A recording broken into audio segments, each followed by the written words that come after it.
Hello everyone, and welcome to Linux Forensics here at Pentester Academy. In this video, we're going to start looking inside some of those sections and segments from our ELF file. So we showed you how to use read ELF in some previous videos in order to look at the different headers, and now we're going to show you how you can look inside those. So we'll start by using our old friend, read ELF.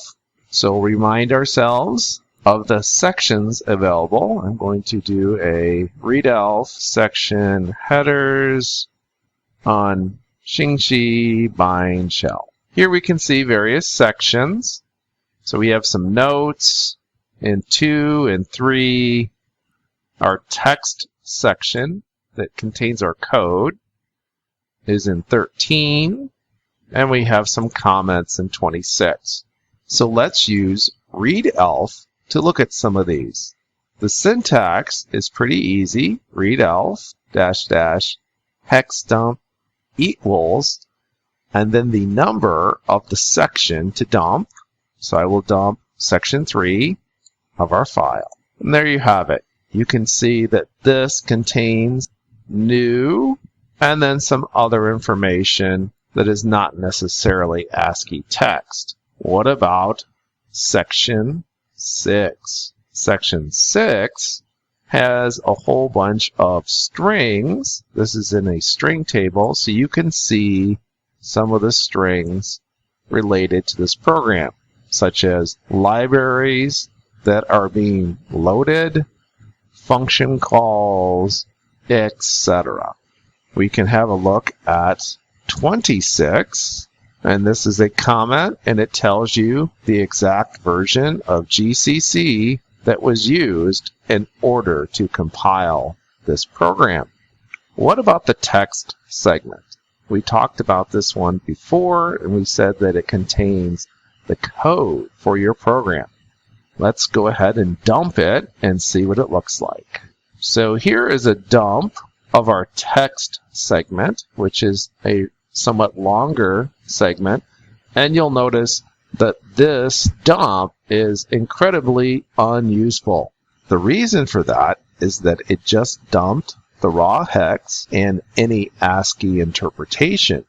But that's not what we're looking at here. We're looking at source code. So we want to use another tool in order to look at this. Now I should point out that you could use read ELF for this next step, but you probably don't want to. So we're going to go ahead and use another tool called objdump.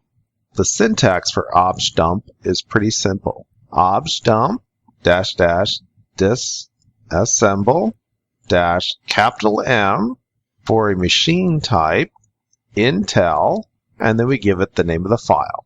Pipe this to more, and we'll see what I get. So here, it's disassembled the various sections. So it started out with the init section, and here is the code that's being called. Now, a couple of things I should point out.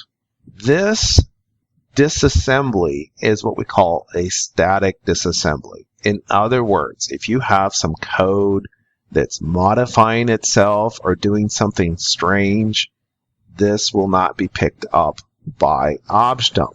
The days of self-modifying code are not over.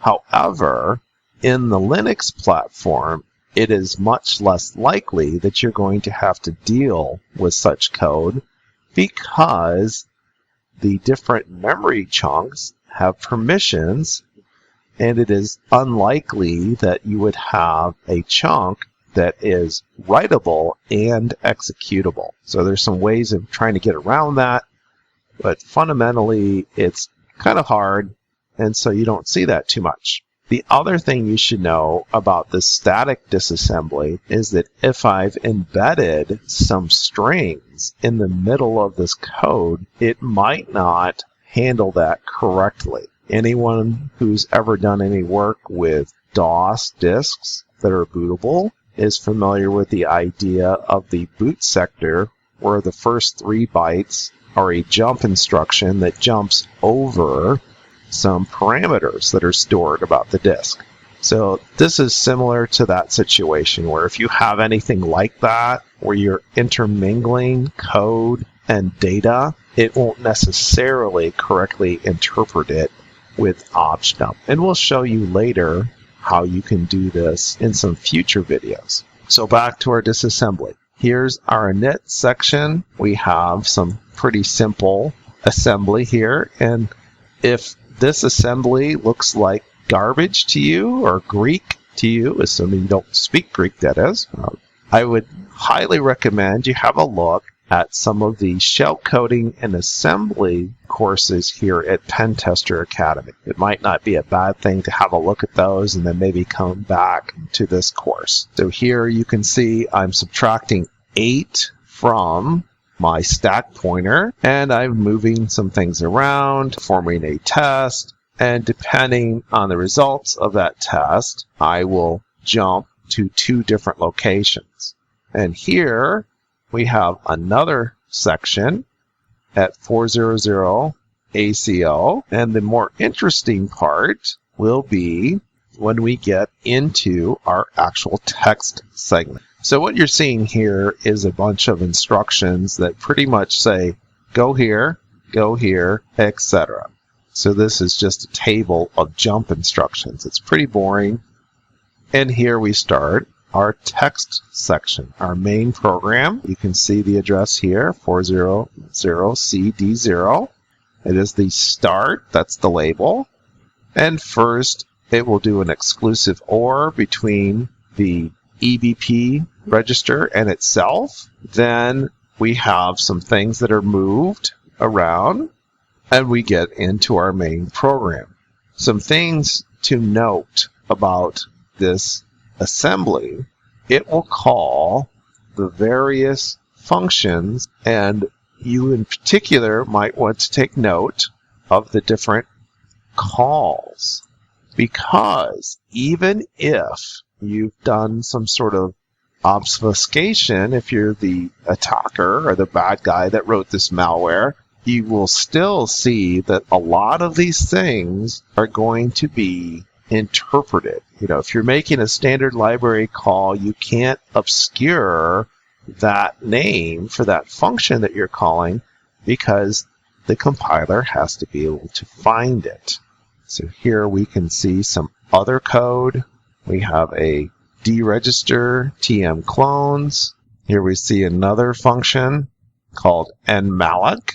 And again, it's going to call some standard functions such as malloc. So here it says malloc at PLT. So that's just a pointer to that table of instructions that says, please call this malloc library call. Here we have a function called daemonize. Because this binary wasn't stripped, you still have these nice names. Otherwise, you would not. Even if it was stripped, you could still see that it is calling the standard fork process. So it's calling fork that splits off a new process, and it's also calling exit if it's the parent. Without understanding a lot of assembly and just knowing how the fork function call works, you could see that this is a routine that is going to fork a process and then exit from the parent process. So this is a daemonizer. Even if the function name wasn't there, you could see that. Here we have a function called write PID to file. Again, it's very telling.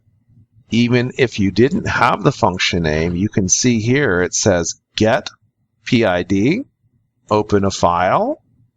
There's a call that's being made to write PID to file.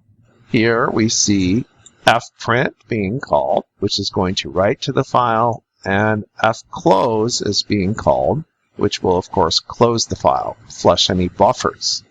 Here we have another function called log file. It is opening a file, printing to that file, and closing the file. Here's our main method. So we can see here in our main method, there's some setup.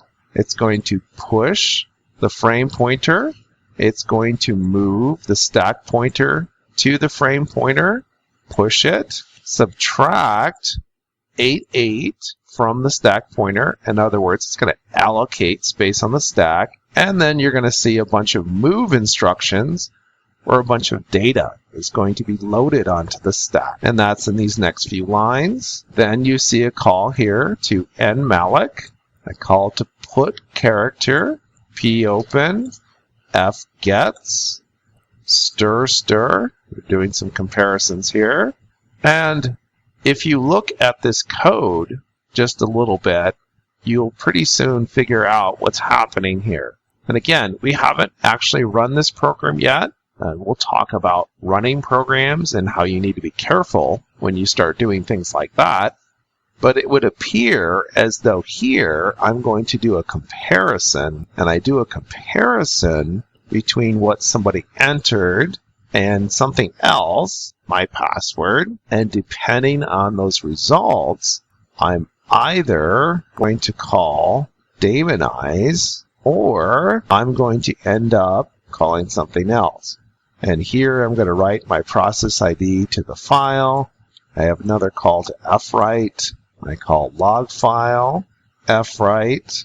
Looks like I'm creating a socket. Another fwrite call. Here's that htons function, which again is used for translating IP stuff.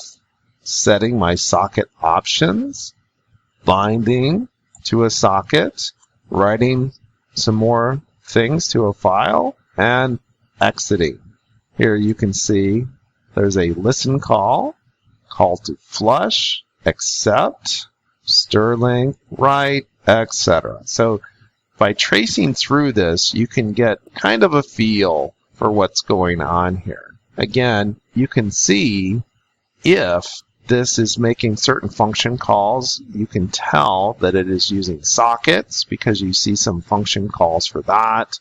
And you can also get a feeling for the fact that it's going to ask for a password before it runs. It looks like if you log on to it, you also have to supply a password. Notice here they have the bind shell password, which is in another segment, which we could easily look up. So we've been able to figure out at a high level what's going on with this particular program without knowing an awful lot about assembly or even how to use a debugger.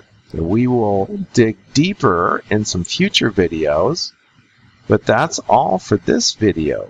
As always, if you're enjoying these videos here at Pentester Academy, please tell a friend. We'll see you soon.